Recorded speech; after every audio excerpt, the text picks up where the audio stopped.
വലിച്ചുകീറി ഒട്ടിക്കാൻ ധൃതി പിടിക്കുകയാണ്.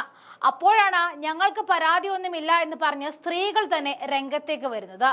അപ്പോ പിന്നെ ഈ പുകിൽ എന്തിനായിരുന്നു എന്ന് ചോദിച്ചായിരിക്കും പലർക്കും ഉത്തരമില്ല.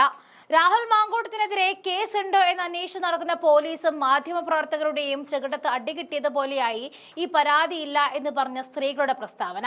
കേസ് കൊടുക്കാനോ പരാതി കൊടുക്കാനോ താല്പര്യമില്ല എന്നാണ് ഇവർ പറയുന്നത്.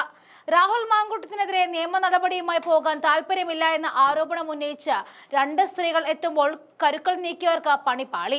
രാഹുൽ മാങ്കൂട്ടത്തിൽ നിന്നും മോശം അനുഭവം ഉണ്ടായി എന്ന് വെളിപ്പെടുത്തിയ കൊച്ചിയിലെ യുവനടിയിൽ നിന്നും ക്രൈംബ്രാഞ്ച് മൊഴിയെടുത്തു.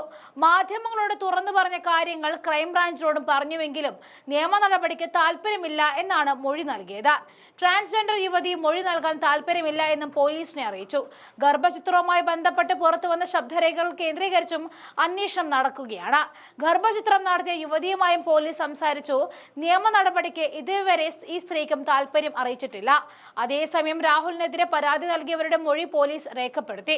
നേരിട്ട് ഇതുവരെ രാഹുലിനെതിരെ പരാതികളൊന്നും ലഭിച്ചിട്ടില്ല എന്ന് സാരം. മാങ്കൂട്ടം കേസ് വെള്ളത്തിൽ വരച്ച വര പോലെയായി മാറിയെന്നാണ് ഇപ്പോൾ തെളിയുന്നത്. കേസുണ്ടാക്കിയ CPM-ന് ഉറഞ്ഞുതുള്ളിയ BJP-ക്കു അത് വേണ്ടാതായിരിക്കുകയാണ്. വലിയ പ്രതീക്ഷയോടെ അന്വേഷണ ചുമതല ഏൽപ്പിച്ച ക്രൈംബ്രാഞ്ചിനാണെങ്കിൽ ഒരു ഗർഭവും തപ്പി നടക്കാൻ തുടങ്ങിയിട്ട് ആഴ്ചകളായി. ഗർഭം പോയിട്ട് മാങ്കൂട്ടത്തിനെതിരെ ഒരു പരാതി പോലും സംഘടിപ്പിക്കാൻ ഒരാളെയും കിട്ടിയിട്ടില്ല. പോലീസിന് കഴിയാത്തടുത്ത് ക്രൈംബ്രാഞ്ചിനെങ്കിലും കഴിയുമെന്ന് വിചാരിച്ചിട്ടാണ് മുഖ്യമന്ത്രി മറ്റു തിരക്കുകളെല്ലാം മാറ്റിവെച്ചിട്ട് ഗർഭം അന്വേഷിക്കാൻ ഇറങ്ങിയത്. പക്ഷേ തൊണ്ടി മുതൽ പോലെയല്ലോ ഗർഭം, അതും കിട്ടിയിട്ടില്ല. ഇതിനു മുൻപ് മാങ്കൂട്ടത്തിന് പിന്തുണയുമായിട്ട് സ്ത്രീകൾ തന്നെ രംഗത്തേക്ക് വന്നതും നമ്മൾ കണ്ടതാണ്.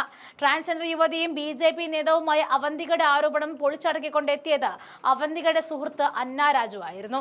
അവന്തിക രാഹുലിനെതിരെ പറഞ്ഞതെല്ലാം പച്ചക്കള്ളമാണെന്നാണ് മാധ്യമങ്ങൾക്ക് മുന്നിൽ അന്ന രാജു വെളിപ്പെടുത്തിയത്. ആർക്കുമെതിരെ ഇത്തരം ആരോപണങ്ങൾ ഉയർന്നു വന്നേക്കാമെന്ന മുന്നറിയിപ്പ് നൽകിക്കൊണ്ടാണ് അന്ന രാജു ഇക്കാര്യം മാധ്യമങ്ങൾക്ക് മുന്നിൽ തുറന്നടിച്ചതും.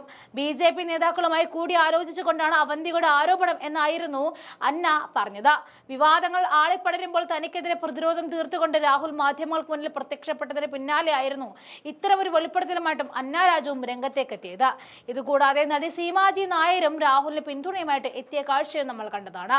കാര്യങ്ങളെല്ലാം ഇപ്പോൾ കലങ്ങിത്തെളിഞ്ഞ് രാഹുലിന് അനുകൂലമായിട്ട് എത്തിയിരിക്കുകയാണ്. ഇപ്പോൾ രാഹുലിന് ആശ്വാസമാകുന്ന കാഴ്ചയാണ് നമ്മൾ കാണുന്നത്.